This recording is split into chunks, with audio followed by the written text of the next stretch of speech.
the golden age of the Roman Empire, a time of peace, of economic prosperity, of cultural flourishing. This is Anno 117, Pax Romana, the newest chapter in the award-winning franchise, its most ambitious installment to date. In this premier builder set at the height of the Roman Empire, build your provinces with unmatched detail, flexibility, and scale, from the beautiful heartland of Latium to the mysterious Celtic wetlands of Albion. And you, as a Roman governor, get to build your cities as you see fit. The year is 117. Rome's emperor, seeking to reclaim imperial lands struck by disaster decades ago, sends you to restore prosperity to these once thriving provinces. As your first city grows, a series of events will see you exiled across the sea to the distant frontiers of Albion. Every decision you make as governor matters. Will you embrace local traditions or Roman ambitions? Will you grow your provinces through diplomacy and commerce, or conquer through military strength? Your choices will shape not only the future of your citizens and your provinces, but your own story as well. The journey of any empire begins with a single building.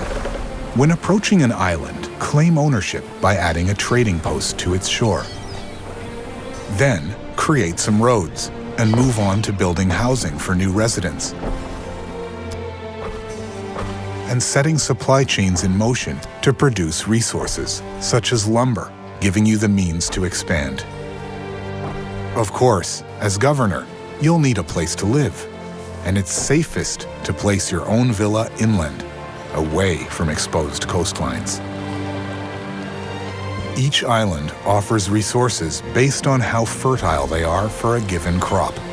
Lands in Latium, for example, typically provide abundant lavender fields, as well as vineyards producing grapes, which in turn can be used to make wine, a source of both income and happiness.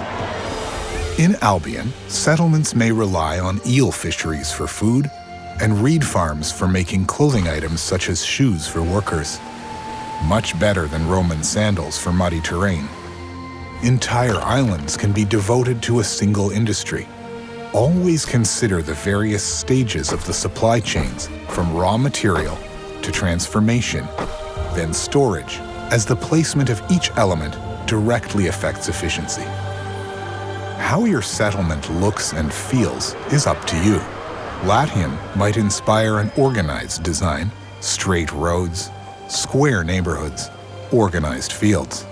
Albion, with its marshlands, might influence more organic designs, with diagonal roads and settlements respecting the island's natural shape. In addition, your cities can be customized to reflect your vision.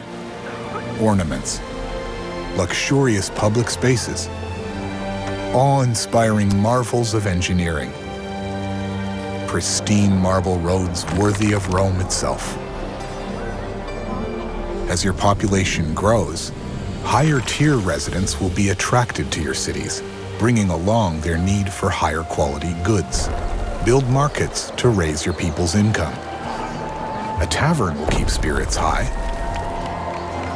In time, more landmarks will be unlocked, from bathhouses, theaters, to the Colosseum, each impacting citizens' quality of life. Fulfilling the needs of your population by strategically building public services will influence your people's attributes, from happiness to fire safety. City planning, however, is only the beginning, as each city is a direct reflection of the values of those who build it. As governor, each decision slowly shapes the identity of your cities and the way they contribute to the expansion of your provinces. To help foster innovation and knowledge, you can choose buildings, such as the Grammaticus, that will create an area of effect around it, contributing to breakthroughs of new technologies. You choose how the knowledge you gain shapes your city's development. In the discovery tree, you decide if knowledge is used to enhance facilities, unlock new urbanism possibilities, and upgrade military units, each decision having a direct impact on gameplay. For example, researching wells will allow you to use them as a smaller alternative to the larger building housing, vigiles, which grants the fire safety attribute. The result is a more space-efficient alternative that unlocks new ways to develop neighborhoods and cities. Over 150 discoveries exist in total, their availability impacted by your governing style and your engagement with the Roman or Celtic ways. For example, a Roman approach to dealing with Albion's marshes will be to drain them, while a Celtic approach is to learn how to move efficiently through them. Knowledge and research are the keys to unlock your people's minds, but the way to their heart is through beliefs. Build a sanctuary to one of the many patron gods to begin gathering belief, a resource used to unlock religion-centric bonuses and effects. Whether Celtic or Roman, each island can have its own deity whose influence will have a tangible impact on the lives of its residents.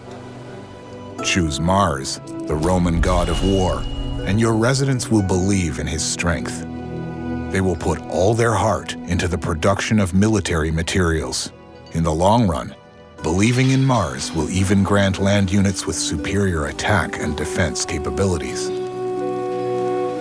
By contrast, worshipping Epona, the Celtic goddess of domestication, will make people take better care of animals, which will lead to a boost of farming productivity. When faith in a deity grows strong enough, the people's devotion unlocks exaltation effects with immense benefits. Worshippers of Ceres, the Roman goddess of the harvest, believe she blesses the soil itself, and so the size of available farming fields expands by 50%.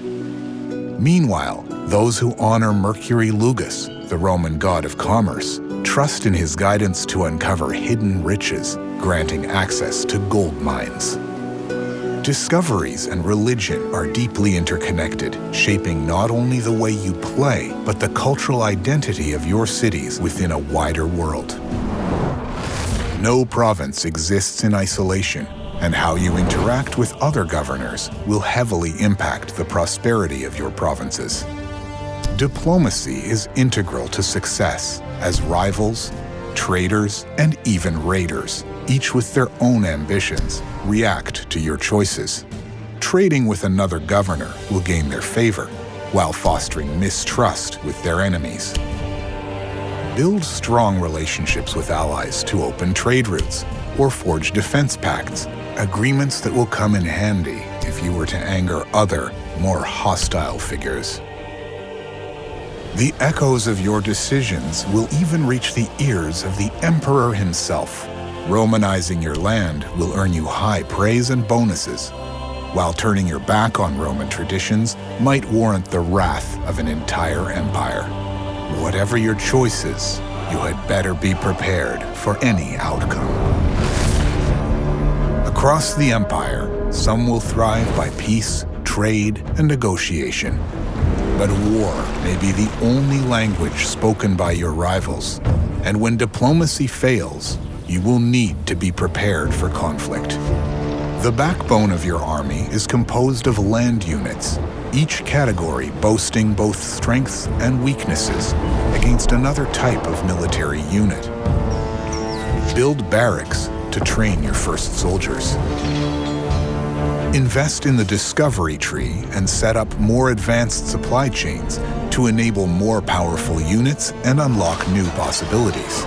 A varied army is key to reacting against any opposing forces. While you organize your land-based forces, naval warfare must not be neglected. Available from your shipyard, various models of ships can be upgraded and specialized thanks to unlocked technologies or belief in specific gods, like Neptune. Modular by nature, naval military units can be outfitted to your liking, influencing their durability, attack power, or maneuverability. Consider adding defensive structures around your cities, from simple wooden palisades to sturdy watchtowers, arranging them strategically to create choke points. Islands' natural features can even be leveraged for defensive purposes. Strong military strategy can secure dominance over your rivals or even the Emperor himself if you choose to defy his rule, turn your back on the Roman ways, and provoke his ire. Friends can be invited as rival governors or join you under a common banner at the start or right in the middle of any game. Compete for superiority in PvP against the wits and strategies of other governors, or cooperate in PvE to rule together while defending your cities from AI-controlled rivals. Outside the campaign, an endless sandbox awaits, granting governors the freedom to decide every detail of their city-building endeavors. The difficulty of the challenges ahead, the rivals present on the map, and the starting province of your cities, for instance. Here, your cities can grow under the weight of formidable constraints, be allowed to flourish under lasting peace, or expand past the Empire's horizon. During Year 1 of Anno 117 Pax Romana, your journey as governor will take you to the land of pyramids and pharaohs, and beyond. The choices you make, the designs you choose, the deities you worship, the wars you wage, or the peace you protect. This is your legacy. Build your Roman Empire.